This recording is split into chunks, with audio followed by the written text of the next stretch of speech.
इसमें आपको मैंने बताना है फिक्स पॉइंट्स हमने चेक करने होते हैं। पहले फिक्स पॉइंट्स किस तरह से फाइंड किए जाते हैं, एक हमारा कार्टेशियन में है, फिर पोलर का मैं बताती हूँ आपको। जैसे इक्वेशन दी गई है X square is equal to Y जो है, ठीक है, हमें इसके चाहिए फिक्स पॉइंट्स। हम क्या करेंगे, put Y is equal to 0 in this equation, और हमारे पास जो एक्स की वैल्यू आएगी या जो भी वैल्यूज़ बनेंगी वो हमारे पास क्या होंगे, फिक्स पॉइंट्स होंगे, ठीक है। उसके ये सारा प्रोसेस है इंट्रिंसिक इक्वेशन के लिए। फिक्स पॉइंट्स निकालिए हमने, उसके बाद हम इस इक्वेशन का डेरिवेटिव फाइंड करेंगे। डेरिवेटिव फाइंड करने के बाद अगर उस फिक्स पॉइंट पे, ठीक है, अब उसमें वैल्यूज़ जैसे इसका डेरिवेटिव का आ गया हमारे पास 2x आया, ठीक है, हमने इस फिक्स पॉइंट की वैल्यूज़ पुट की, मतलब जैसे अगर यहाँ 0 0 अगर आता है, y 0 पुट किया तो जाहिर है x भी 0 होगा, तो इसके फिक्स पॉइंट्स क्या बन जाएंगे, 0 एंड 0। तो इसमें जब डेरिवेटिव में अगर आप पुट करते हैं, अगर तो वो आ जाता है नॉन इन्फिनिटी, मतलब इन्फिनिटी नहीं है, कोई ना कोई वैल्यू दे रहा है एट फिक्स पॉइंट्स, देन हमारा जो टेंजेंट साई है वो किसके इक्वल होगा, dy/d ऑफ x, ठीक है। लेकिन अगर वो फिक्स पॉइंट पुट करने के बाद इन्फिनिटी दे रहा हूँ, जैसे अगर फॉर एग्जांपल ये होता 1/2x, ठीक है, और अगर हम पुट करते हैं x इज इक्वल टू 0, 1/0 किसके इक्वल होगा, इन्फिनिटी के होगा इक्वल, ठीक है। तो इसका मतलब है जब इन्फिनिटी आ जाए तो फिर हमारा जो ये चीज़ है इसको ये कॉट साई बन जाएगा और dy/dx इसके इक्वल हो जाएगा, ठीक है। इसके बाद हम आर्क लेंथ फाइंड कर लेंगे। आर्क लेंथ के बाद हम इनको एलिमिनेट करेंगे। एलिमिनेशन के बाद हमारी जो है रिक्वायर्ड इंट्रिंसिक इक्वेशंस आ जाएंगी, ठीक है।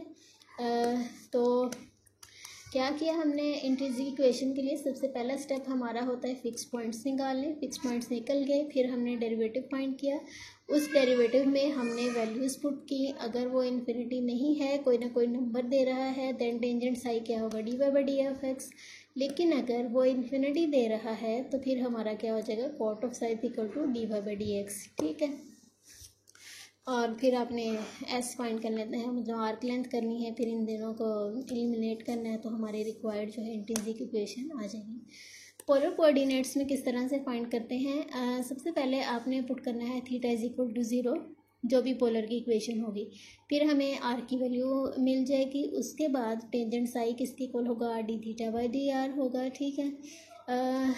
इसके फिर देखें, अगर फाई जो है वो 0 हो रहा है, थीटा इज इक्वल टू 0 पे, देन साई क्या होगा, थीटा प्लस फाई, ठीक है।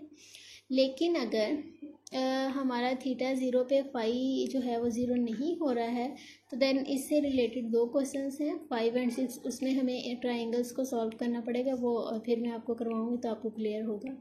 इसके बाद हम फाइंड कर लेंगे एस और इनको एलिमिनेट करेंगे तो हमारे पास जो है रिक्वायर्ड इक्वेशन आ जाएगी, ठीक है।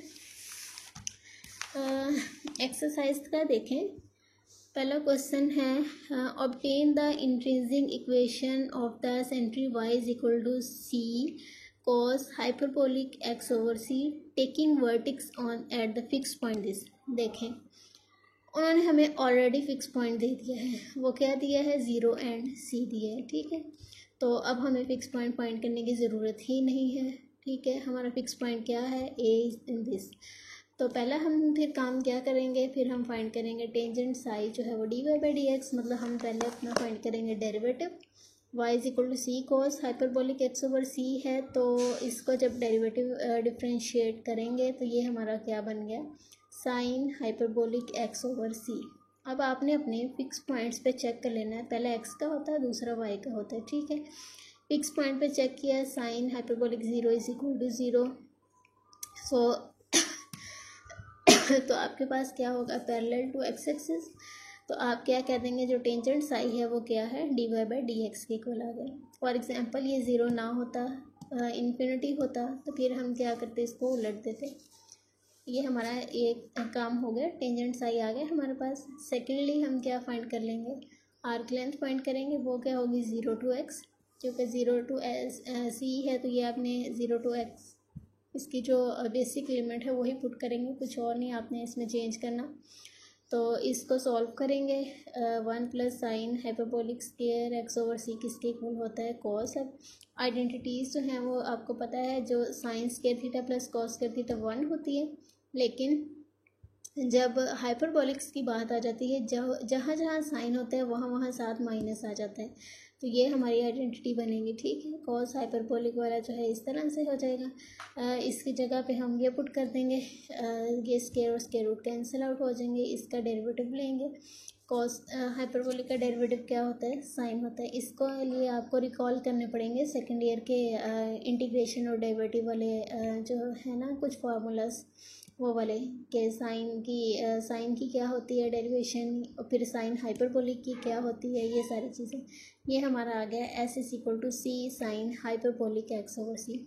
एलिमिनेट करने के लिए एक्स को from these two equations, equation number 2 and equation number 3, देखें हम क्या करते हैं, हमारे पास ये पूरी चीज़ ही आपको नज़र आ रही है इतनी, यहाँ मौजूद है।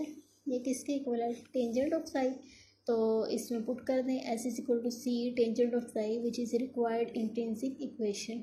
ठीक है, एक्स गायब हो गया, यही हमारा मेन टारगेट होता है, तो ये हमारी क्या आ गई, इंट्रिंसिक इक्वेशन आ गई।